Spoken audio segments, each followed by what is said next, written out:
भाई ಈ ವಿಡಿಯೋ ನೋಡ್ತಾ ಇರುವಾಗ ನಿಮ್ಮಲ್ಲಿ ಸುಮಾರು ಜನರಿಗೆ ಅನಿಸ್ಬೋದು ಯಾಕೆ ಅಷ್ಟು ಜನ ಸೇರಿ ಒಬ್ಬ ವ್ಯಕ್ತಿಯ ಮೇಲೆ ಹಲ್ಲೆ ಮಾಡ್ತಿದ್ದಾರೆ. ಕೆಲವರಿಗೆ ಪಾಪ ಅಂತ ಅನಿಸ್ಬೋದು, ಇನ್ನು ಕೆಲವರಿಗೆ ಪೊಲೀಸರು ಬಂದು ಆ ವ್ಯಕ್ತಿಗೆ ಸಹಾಯ ಮಾಡ್ಬೋದಿತ್ತಲ್ವಾ, ಅಥವಾ ಯಾರು ಈ ವಿಡಿಯೋ ಮಾಡ್ತಾ ಇದ್ದಾನೆ ಆ ವ್ಯಕ್ತಿನ ಹೋಗಿ ಆ ವ್ಯಕ್ತಿಗೆ ಸಹಾಯ ಮಾಡ್ಬೋದಿತ್ತಲ್ಲ ಅಂಥೇಳಿ ಸುಮಾರು ಪ್ರಶ್ನೆಗಳು ನಿಮ್ಮ ತಲೆಯಲ್ಲಿ ಓಡ್ತಾ ಇರ್ಬೋದು.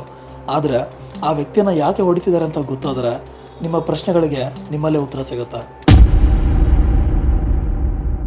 ಮೊನ್ನೆ ದೆಹಲಿಯಲ್ಲಿ ಹೋಳಿ ಹಬ್ಬದ ದಿನ ಮುಸ್ಲಿಂ ಕಮ್ಯುನಿಟಿಯ 15ರಿಂದ 20 ಜನ ಸೇರಿ ಒಬ್ಬ 26 ವರ್ಷದ ತರುಣ್ ಅನ್ನೋ ಯುವಕನನ್ನು ಹೊಡೆದು ಹತ್ಯೆ ಮಾಡ್ತಾರೆ.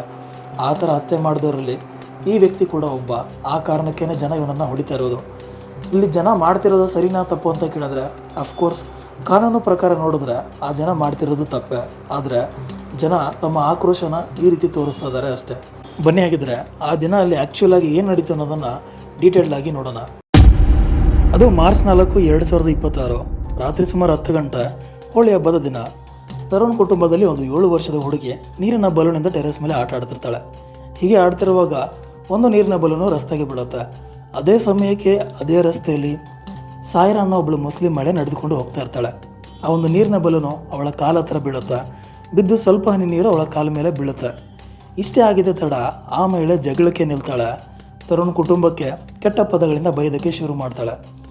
ಇದನ್ನು ಕೇಳ್ತಾ ಇದ್ದಂಗೆ ತರುಣ್ ಅವರ ತಂದೆ ಆಚೆ ಬಂದು, ಇಲ್ಲ ನಮ್ಮ ಹುಡುಗಿ ಕಡೆಯಿಂದ ತಪ್ಪಾಗಿದೆ, ಅವಳಿಗೆ ನಾವು ಬೈದು ಬುದ್ಧಿ ಹೇಳ್ತೀವಿ, ಈ ರೀತಿ ಮತ್ತೆ ಆಗಲ್ಲ, ನಮ್ಮನ್ನು ಕ್ಷಮಿಸಿ ಅಂತ ಕ್ಷಮೆ ಕೂಡ ಕೇಳ್ತಾರೆ.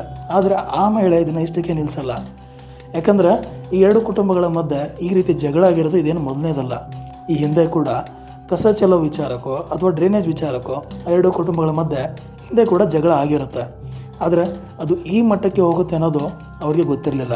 ಆ ಮಹಿಳೆ ಮನೆಗೆ ಹೋಗಿ ತನ್ನ ಮನೆಯಲ್ಲಿದ್ದಂಥ ಪುರುಷ ಸದಸ್ಯರನ್ನೆಲ್ಲ ಕರ್ಕೊಂಡು ಬಂದು ತರುಣ್ ಮನೆ ಮುಂದೆ ನಿಂತು ಜಗಳಕ್ಕೆ ನಿಲ್ತಾರೆ. ಮೊದಲಿಗೆ ಮಾತಲ್ಲೇ ಮುಗಿಯುತ್ತೆ ಅಂತ ಎಲ್ಲರೂ ಅಂದ್ಕೊತಾರೆ. ಆದರೆ ಅದು ಯಾವಾಗ ಮಿತಿ ಮೀರುತ್ತೆ ಆ ಮುಸ್ಲಿಂ ಕುಟುಂಬದವರು ತರುಣ್ ಫ್ಯಾಮಿಲಿ ಮೇಲೆ ಹಲ್ಲೆಗೆ ಇಳಿತಾರೆ. ಆಗ ತರುಣ್ ಅವರ ತಂದೆ ತನ್ನ ಫ್ಯಾಮಿಲಿನ ಸೇಫ್ ಮಾಡಬೇಕು ಅನ್ನೋದು ಕಾರಣಕ್ಕೆ ಮನೆ ಒಳಗಡೆ ಹೋಗಿ ಒಳಗಡೆಯಿಂದ ಡೋರ್ ಲಾಕ್ ಮಾಡ್ಕೊತಾರೆ. ಆದರೆ ಈ ಜನ ಇಷ್ಟಕ್ಕೆ ನಿಲ್ಲಿಸಲ್ಲ. ಮನೆಯ ಆಚೆನೆ ಕಾಯ್ಕೊಂಡು ರಣಹದ್ದುಗಳ ಥರ ಕಾಯ್ಕೊಂಡು ನಿಂತಿರ್ತಾರೆ. ಇಲ್ಲಿ ಒಂದು ವಿಚಾರ ಏನು ಅಂತಂದರೆ, ಇದೆಲ್ಲವೂ ನಡೆದಾಗ ತರುಣ್ ಆ ಟೈಮಲ್ಲಿ ಮನೇಲಿ ಇರಲೇ ಇಲ್ಲ. ಅವನಿಗೆ ಮನೇಲಿ ಈ ರೀತಿ ಜಗಳ ಆಗಿದೆ ಅನ್ನೋದು ಕೂಡ ಗೊತ್ತಿರಲ್ಲ. ಆತ ತನ್ನ ಫ್ರೆಂಡ್ಸ್ನ ಮೀಟ್ ಆಗಬೇಕು ಅನ್ನೋ ಕಾರಣಕ್ಕೋ ಅಥವಾ ಇನ್ಯಾವುದೋ ಕಾರಣಕ್ಕೋ ಆತ ಮನೆಯಿಂದ ಆಚೆ ಹೋಗಿರ್ತಾನೆ. ಆತ ಡೈಲಿ ಕ್ಯಾಶುವಲ್ ಆಗಿ ಮನೆಗೆ ಬರೋ ರೀತಿಯೇ ಆ ದಿನ ಕೂಡ ರಾತ್ರಿ ಸುಮಾರು 11 ಗಂಟೆ ಅಂತ ಅನಿಸುತ್ತೆ ಆತ ಬೈಕಲ್ಲಿ ಮನೆ ಹತ್ರ ಬರ್ತಾನೆ. ಯಾವಾಗ ಮನೆ ಹತ್ರ ಬಂದು ಬೈಕ್ನ ಪಾರ್ಕ್ ಮಾಡ್ತಾನೆ, ಈ ರಣಹದ್ದುಗಳ ಥರ ಕಾಯ್ಕೊಂಡಿರೋಂಥ ಮುಸ್ಲಿಂ ಜನ ಆತನ ಮೇಲೆ ಹಲ್ಲೆ ಮಾಡ್ತಾರೆ. ಹಾಕಿ ಸ್ಟಿಕ್ಕು, ಕಬ್ಬಿಣದ ರಾಡ್ಗಳಿಂದ ಆತನನ್ನು ಹೊಡೆಯೋದಕ್ಕೆ ಶುರು ಮಾಡ್ತಾರೆ. ಕಬ್ಬಿಣದ ರಾಡಿಂದ ಆತನ ತಲೆ ಮೇಲೆ ಹೊಡೆದಾಗ ಆತ ಕೆಳಗಡೆ ಬೀಳ್ತಾನೆ. ಕೆಳಗೆ ಬಿದ್ದಿದ್ದೇ ತಡ ಅವನ ಎದೆ ಮೇಲೆ ಒಂದು ಭಾರವಾದ ಕಲ್ಲನ್ನು ಎತ್ತಿ ಹಾಕ್ತಾರೆ. ಮೊದಲಿಗೆ ಮನೆ ಒಳಗಡೆ ಇದ್ದಂಥ ತರುಣ್ ಅವರ ತಂದೆಗೆ ಆಚೆ ಏನು ನಡೀತಿದೆ ಅಂತ ಗೊತ್ತಾಗಲ್ಲ. ಆದರೆ ಯಾವಾಗ ಆಚೆ ತಮ್ಮ ಮಗ ತರುಣ್ ಮೇಲೆ ಈ ಜನ ಹಲ್ಲೆ ಮಾಡ್ತಿದ್ದಾರೆ ಅಂತ ಗೊತ್ತಾಗುತ್ತೋ, ತರುಣ್ ಅವರ ತಂದೆ ಹಾಗೆ ಅವರ ಚಿಕ್ಕಪ್ಪ ಮಾನ್ಸಿಂಗ್ ಕೂಡ ಆಚೆ ಬಂದು ತರುಣನ್ನು ಸೇವ್ ಮಾಡೋಕ್ಕೆ ಟ್ರೈ ಮಾಡ್ತಾರೆ. ಆಗ ಈ ಮುಸ್ಲಿಂ ಜನ ಇವರ ಮೇಲೆ ಕೂಡ ಹಲ್ಲೆ ಮಾಡ್ತಾರೆ. ಇವ್ರಿಗೆ ತುಂಬಾ ಗಾಯಗಳಾಗುತ್ತೆ. ತರುಣನ ಎಷ್ಟರ ಮಟ್ಟಿಗೆ ಹೊಡಿತಾರೆ ಅಂದರೆ ಆತ ಮೂರ್ಛೆ ಹೋಗೋವರೆಗೂ ಆತನ ಹೊಡಿತಾನೆ ಇರ್ತಾರೆ. ಯಾವಾಗ ತರುಣ್ ರೆಸ್ಪಾಂಡ್ ಮಾಡೋದನ್ನ ನಿಲ್ಲಿಸ್ತಾನೆ ಆಗ ಆ ಜನ ಹೆದರ್ಕೊಂಡು ಅಲ್ಲಿಂದ ಓಡಿ ಪರಾರಿ ಆಗ್ತಾರೆ. ಈ ಕಡೆ ತರುಣ್ ಅವರ ತಂದೆ ಮಗನನ್ನು ಎತ್ಕೊಂಡು ಹಾಸ್ಪಿಟ್ಲಿಗೆ ಅಡ್ಮಿಟ್ ಮಾಡ್ತಾರೆ. ಆದರೆ ಮಾರ್ಚ್ 5 ಬೆಳಗ್ಗೆ ಡಾಕ್ಟ್ರು ಬಂದು ತರುಣ್ ಅವರ ತಂದೆಗೆ ತರುಣ್ ಇನ್ನಿಲ್ಲ ಅಂತ ಹೇಳ್ತಾರೆ. ಇಷ್ಟು ಆಗ್ತಿದ್ದಂಗೆ ಈ ಒಂದು ವಿಚಾರ, ಈ ಒಂದು ವಿಷಯ ಇಡೀ ದೇಶದಂತ ಹರಡುತ್ತೆ. ಹಿಂದೂ ಸಮಾಜದವರು, ಹಿಂದೂ ಸಂಘಟನೆಗಳು ಹೋರಾಟಕ್ಕೆ ಇಳಿತಾರೆ. ಯಾವಾಗ ಈ ವಿಚಾರ ಪೊಲೀಸರಿಗೂ ಕೂಡ ತಲುಪುತ್ತೆ, ಪೊಲೀಸರು ಕೂಡ ಇನ್ವೆಸ್ಟಿಗೇಷನ್ ಶುರು ಮಾಡ್ತಾರೆ. ಯಾರೆಲ್ಲ ಆರೋಪಿಗಳಿದ್ದಾರೆ ಸುಮಾರು 14 ಜನ ಪುರುಷರನ್ನು ಪೊಲೀಸರು ಅರೆಸ್ಟ್ ಮಾಡ್ತಾರೆ. ಅದರಲ್ಲಿ 2 ಜುವೆನೈಲ್ ಕೂಡ ಇದ್ದಾರೆ, ಅಂದರೆ 18 ವರ್ಷದ ಕಮ್ಮಿ ಇರೋ ಹುಡುಗರು ಕೂಡ ಇದ್ದಾರೆ.